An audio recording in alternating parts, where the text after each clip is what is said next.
हिमाचल में, उत्तराखंड में जो जानमाल का नुकसान हो रहा है और होते रहा है पिछले सालों में, ख़ास तौर पे जब आप विदेश में बैठे हों तो आपको बहुत ज़्यादा उसकी चिंता होती है।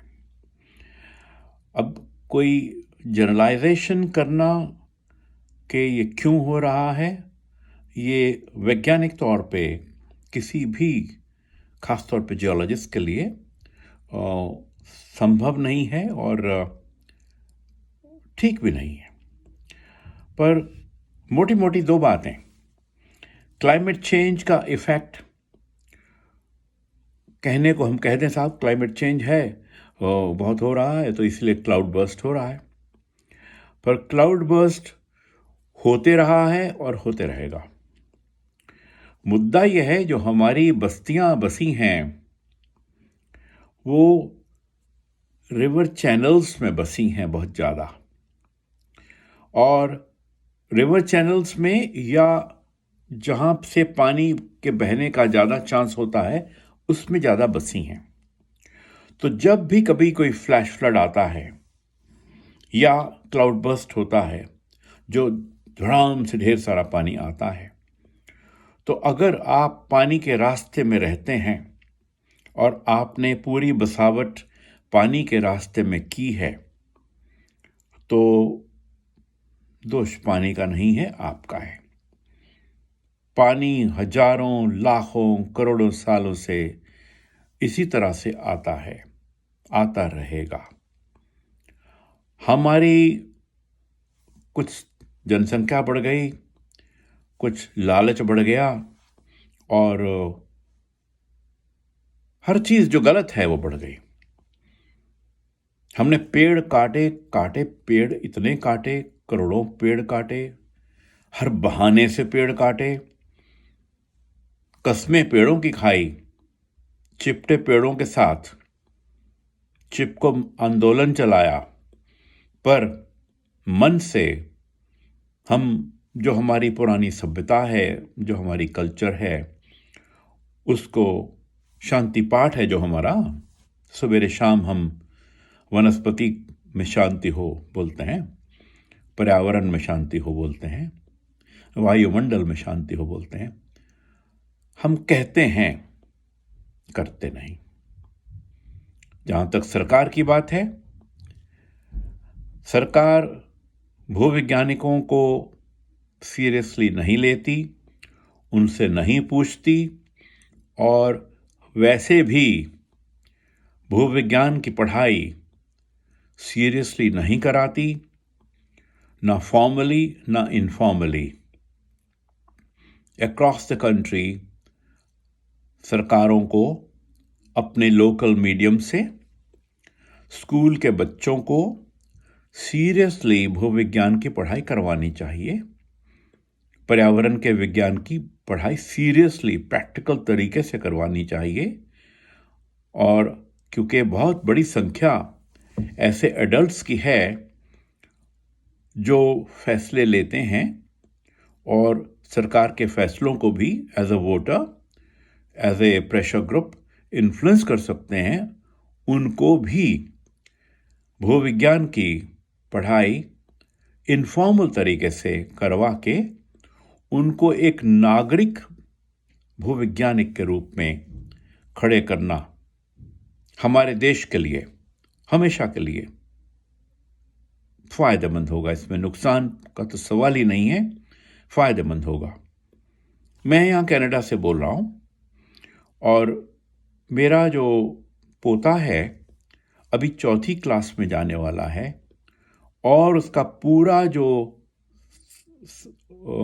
साधारण विज्ञान का सिलेबस है 90% भूविज्ञान का है।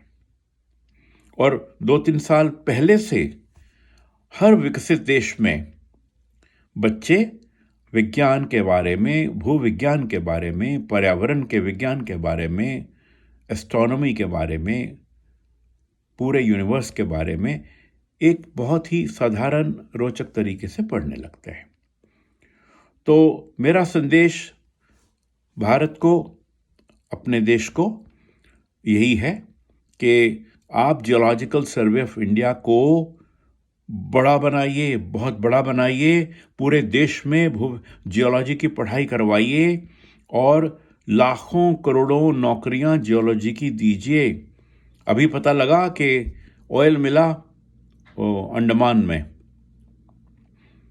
अभी सुनते आए हैं कि अरुणाचल प्रदेश के उस पार चीन में बड़ा भारी सोने का भंडार है। हमारे यहाँ क्यों नहीं है? तेल हमें अब क्यों मिला, पहले क्यों नहीं मिल गया?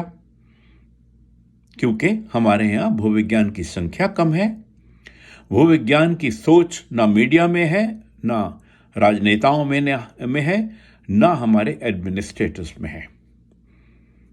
मैडम इंदिरा गांधी जी ने एक चलन शुरू किया था कि जो Lal Bahadur Shastri national academy of administration है, वहां पे जियोलॉजिकल सर्वे ऑफ इंडिया के जियोलॉजिस्ट भी जाते थे। एक आदान प्रदान होता था आइडियाज का। आज तक हमारा उनके साथ 50 साल हो गए, जो हमारे मित्र थे सिविल सर्विसेज के, उनके साथ आदान प्रदान है, वो बंद हो गया। उसको दोबारा से चालू करिए, उसमें बहुत बड़ा नुकसान हो रहा है देश का, भूवैज्ञानिकों को इस सिस्टम से बाहर रखने में। नकल करिए, चीन की नकल करिए, कुछ मामलों में पाकिस्तान की नकल भी कर लीजिए। उन्होंने भी अपना जियोलॉजिकल सर्वे बहुत ज़्यादा सीरियसली लिया है, बहुत ज़्यादा सीरियसली लिया है। चीन ने तो अमेरिका और रूस और यूरोप को टक्कर दी है और पीछे छोड़ दिया है। हम बहुत कुछ जान माल का नुकसान बचा सकते हैं अगर हमारे इंजीनियर्स को कंधे से कंधा मिला के मजबूर किया जाए भूवैज्ञानिकों के साथ चलने पे और भूवैज्ञानिक सोच से चलने पे, आगे दौड़ पीछे चौड़ नहीं करने का, धक्के में टनल नहीं बनाने का, धक्के में डैम नहीं बनाने का। बिकॉज जिनके इकोसिस्टम की कॉस्ट पे आप उत्तराखंड वालों के, चाहे कश्मीर वालों के, चाहे हिमाचल वालों के, चाहे सिक्किम वालों के कॉस्ट पे ये बनाते हैं, वो जो इकोसिस्टम जो कुर्बान करते हैं आप, वो कुर्बानी बहुत बहुत बड़ी है और आपको कोई हक नहीं है वो कुर्बानी देने का, क्योंकि कुर्बान आप करते हैं तो उत्तराखंड के लोगों को करते हैं, हिमाचल प्रदेश के लोगों को करते हैं। मरते हैं तो वो मरते हैं, आप बैठे होते हैं दिल्ली में, गुड़गांव में और राजधानियों में ऐश से एयर कंडीशन कमरों में सूट वूट डाल के। मरते हैं तो वो मरते हैं। तो उनकी मौत का जिम्मा उनके ऊपर, जिन्होंने बिना भूविज्ञान के दर्शन के, भूविज्ञान की सोच और विजन के ये फैसले लिए। सड़क चौड़ीकरण 1962 में भी हुआ था, सड़कें बनी थी, पर हर जगह पे जियोलॉजिकल सर्वे ऑफ इंडिया का भूवैज्ञानिक साथ खड़ा था।